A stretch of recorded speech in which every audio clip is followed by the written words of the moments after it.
a bit of live music, our Friday afternoon live set. Today, our guest is Steve Robinson.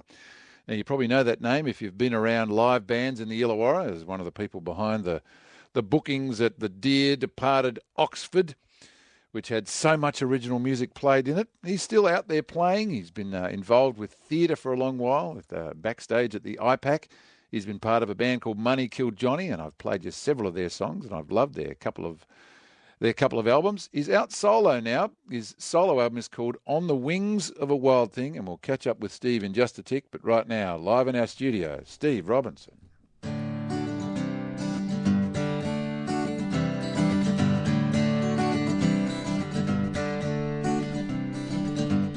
She got something in her eyes. Think it might be you lucky thing. Don't think about it, you just gotta react.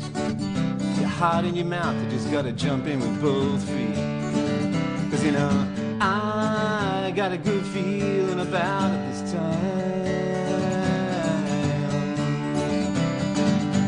Well, sometimes you sit down, all you got is despair on your side. Well, that, my friend, is a cover that doesn't let you see anything. But maybe that's all you need right now is nothing. 'Cause nothing is all you ever need. I said nothing is all you ever need. Come on, I got a good feeling about it this time. I don't know why you gotta think about it so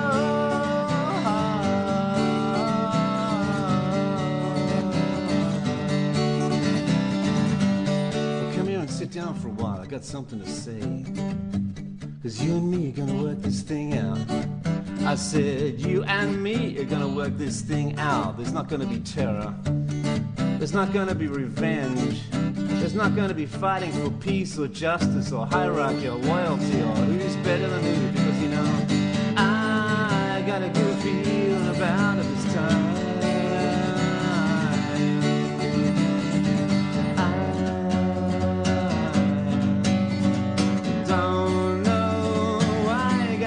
About it so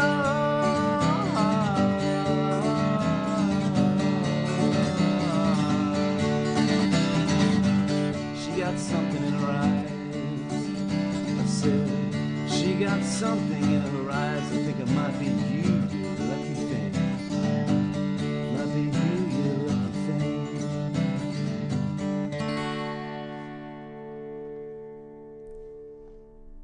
From his new album, On the Wings of a Wild Thing, Steve Robinson and Good Feeling. Hello, Steve. How are you, mate? Good. Good. How you going? You're sounding good. Oh, thank you. You're sounding great. Yes, it's in the morning and I'm sounding good. That's pretty good. Not the usual sort of place you'd be playing in the mornings. These don't sort of get up in mornings, and the older I get, the mornings are harder and harder, which it's true. Work seems to struggle with that sort of concept. But, look, it's true. We all suffer in the mornings. Yeah, well, I don't know how you do it, to tell you the truth, but because you do both nights and mornings, don't you? Being a musician, you do the nights and you're here in the morning. Fewer nights than I would like, but yeah, when you get old, it's harder to wake up in the morning sometimes. Yeah. But, and I mentioned you've had such a great history with Wollongong live music. What's the scene like at the moment, in your opinion? Well, I think it's pretty good, actually, because I think you've got to let go of the things you've done in the past and let other people take it on and encourage that a lot. And there's a lot of good stuff going on. I mean, you know, starting the Oxford and doing the Heritage and you know, a whole lot of other stuff in Wollongong and doing 3-on-3 and all these things, but we never managed to get a really good live festival going. And the Yours and Ours guys got that going, and they do it really well. They did it, yeah. And they do it really good. And that was a thing in the Laneway last year, late last year, went and saw that. Just brilliant under David Jones thing behind the around his boy Elroy and all those sort of places. We try to get that stuff going. You know, we fought with council, we came up with the ideas, we try to do stuff in Belmore Basin, because I had this idea of having a barge. There was a long time ago they used to float a barge in Belmore Basin and put a band on it, and everyone used to sit around on the beach. Oh man. And I always wanted to do that, you know, and it was me, Dave Benuke, and a whole bunch of us. We had all these ideas, and we really fought to do it. Ed Lee too, who's my band. Yeah. So back then, there just wasn't the embrace of the band culture? You were were you a bit suspicious? You're a bunch we of grubby, very, smelly guys. We were a bunch of smelly guys, and especially when people don't realise that the Oxford, when it started, that was a bad side of town, so people didn't actually go there. Yeah. And I remember getting my first gig at the Oxford. People would say, "Look, I can't go to your gig. I think I'm going to get stabbed." so, so it's funny, like doing years at the Oxford, and it became gentrified, and now it's like it's the cool, safe place, and up the top end, sort of now the dubious place. Right. So does that mean all the musos gravitate to the rough yeah, place? Now we're going up to the rough place now. At Dicey Riley's. Yeah. We'll make that all nice now. And so, So it's always the way. I reckon real estate agents should be hiring private detectives to follow musicians, because that's where the real estate's going to be the place. Well, that's right. If musicians are starting something, you can guarantee in 2-3 years' time that's going to start to be like a really cool place, But the other thing is we didn't know what we were doing. We were making it up. I walked into a venue and all the lights were on and it was just, I just looked at the room and said, I think I can do something with this. And I just fought with the owners and the bar managers for years to get something happening. And we just we didn't know what we were doing. Where it seems like, I think, because younger people know how it all works a bit more, I think they're growing up with it more. And they sort of have an education about how things kind of work. So I think it's they springboard on that a bit. I don't know. I'm just guessing. I don't know. They just might have natural talent, and we didn't have it. I don't know. Well, I don't know. I think the power of promoting yourself is no longer in the hands of a few people. No. It used to be record companies and a few powerful bookers and maybe venues, but I think it's more democratised now. It is, and they've got a handle on that. Exactly. They know it real well because it's like falling off log, because it's part of the social media and that sort of social networking thing. And so I ask people, who are a lot younger than me, how do I do this? I look at people like, young Kane Donnelly, for instance, who's selling out gigs all over the place, all over Australia these days. And he's done it, not just being a great muso, but being a really good social networker. And I go, you can teach me some things, buddy. The thing is, it takes a lot of time in the chair in front of a computer or in front of a screen to do it. And I wasn't built that way, Do you resist that? Do you want to do the sweat of actually hammering out the chords? Hammering out, I want to see people and talk to them in person. I want to be in the smelly room with a whole lot of cigarette smoke, and you can't see yourself, and you're recovering for a week after. Even though I don't smoke. Don't necessarily take Steve's health advice, beloved listeners. Yeah. Don't do what I do. It's a lot better now, But I just I struggle with that whole, computer-based, network-based sort of lifestyle. It doesn't fit me real well, and so I have to work really hard at it, and it's not enjoyable. Musicians want to sit down and play guitar. They want to come up with the next song. They don't want to have to go and then go, oh my God, I got to record this thing. I got to produce it. I got to arrange it. It's got to be hip for that market. I've got to tell these kind of people. It's got to be on this social media. I've got to have that imagery with it. I've got to have that icon, that font. And so by the time you've done all that, what was the song? I think I wrote a song sometime. We will have to talk songs eventually. I could talk history with you all day. Yeah. And the music scene. Yeah. You have a great band in Money Called Johnny. It's great, that can do anything. That can play really jazzy stuff and folk and punky things. What's the story with this where these songs come from? Well, I think because there's 6 of us in the band, trying to get us all, to tie us all down to do another recording. So the album we last did went really well. We sold out our first run. We pressed the second run, and it's still pretty current. We're still playing those songs, and it still stacks up. But, I'm always itching to do another recording and trying to get, 6 people in a room with, kids, families, work, all those sort of lifestyle challenges is kind of hard. But at the same time, I had a friend contact me from Mullumbimby. He was my bass player in Big Big Bus, and he was Peter Knox, or my people would know him as Izzy Farrell. He was in the Zalsa Izzy Farrell, yeah. So we sort of fell into contact again, and he'd found a whole lot of recordings we did. And he was remastering. So look, come up to Mullumbimby, let's do it. I'm doing heaps of gigs up here. Come up and do a tour, and we'll do all the old songs. Got a drummer here. We'll just do it. And so we were working on that, and then he died. And so, I not that I'm laughing that he died, but it was just like, damn, he was such a good friend. Yeah. And such a good muso, and it was so good. And so that whole part of my life stopped.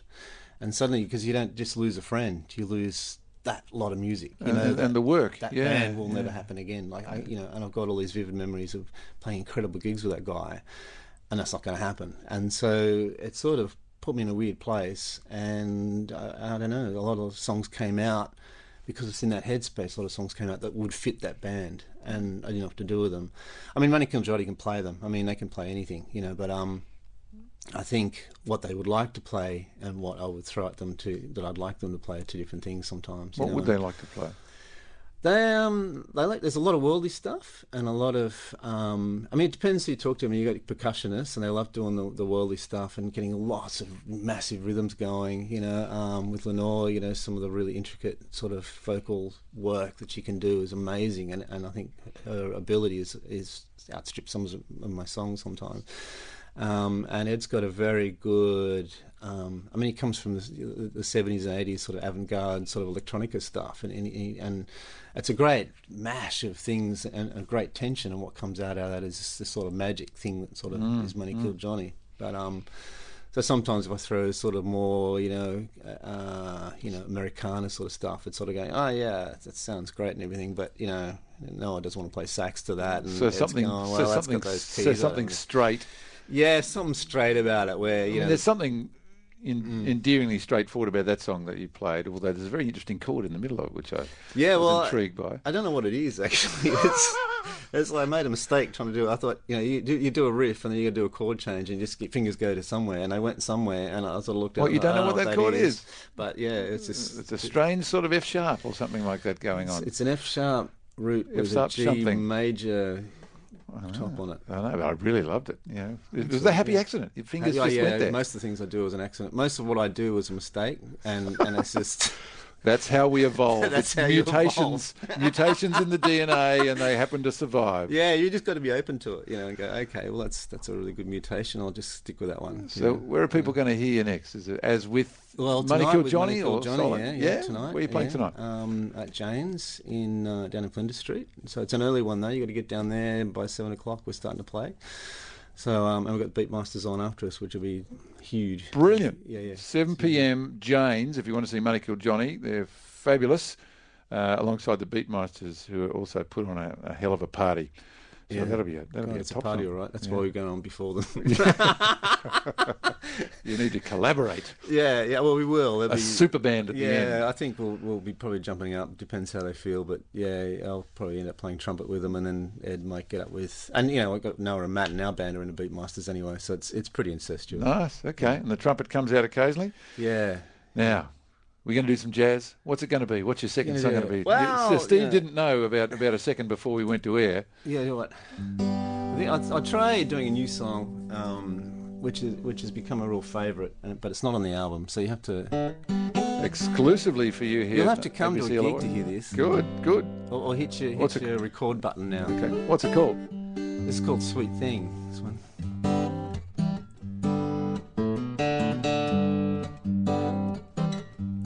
Sweet thing, got my heart, can't be away from you for a minute now.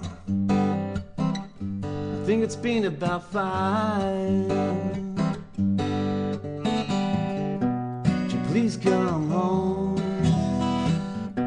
I know it hasn't been long, and all feels strange and also wrong.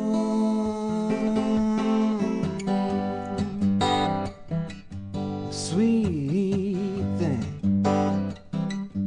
you got my brain. Well, all those messages we've been sending now just ain't the same. And please come home. I know it hasn't been long. I all feel strange, but also wrong.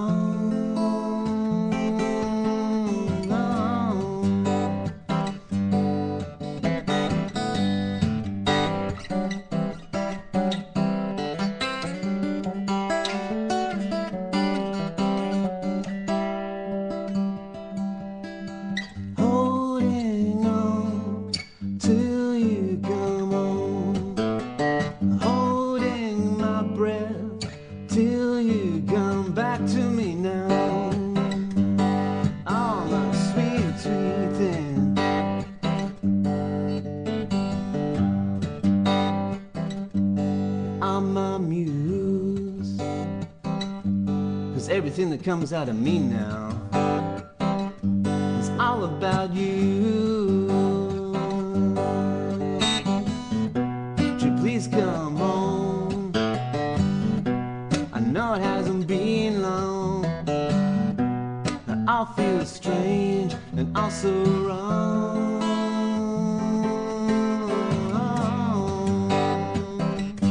Oh, sweet thing, I'm a sweet, sweet thing. Oh, sweet, sweet thing.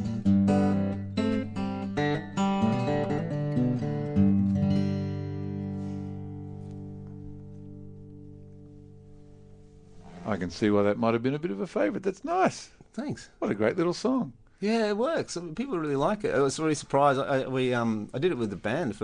I do really mean things to the band. You know, we'll be doing a gig, and suddenly I'll just throw a song that I've written that day at them, and they just all look at me going, "Oh, here we go." Again. Well, really? They'll just Yeah. on stage.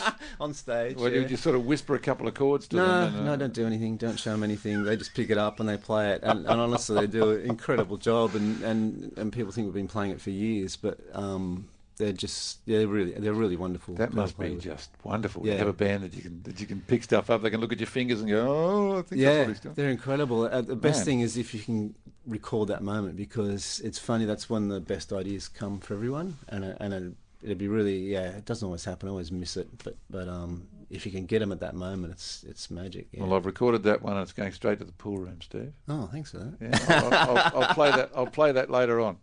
Cool. Steve Robinson's new album is called "On the Wings of a Wild Thing." Is everything? It's at Steve Robinson, ROBINSON.com.au, or you can go to moneykilledjohnny.com. And Steve and Money Killed Johnny playing tonight at Jane's alongside the Beatmasters.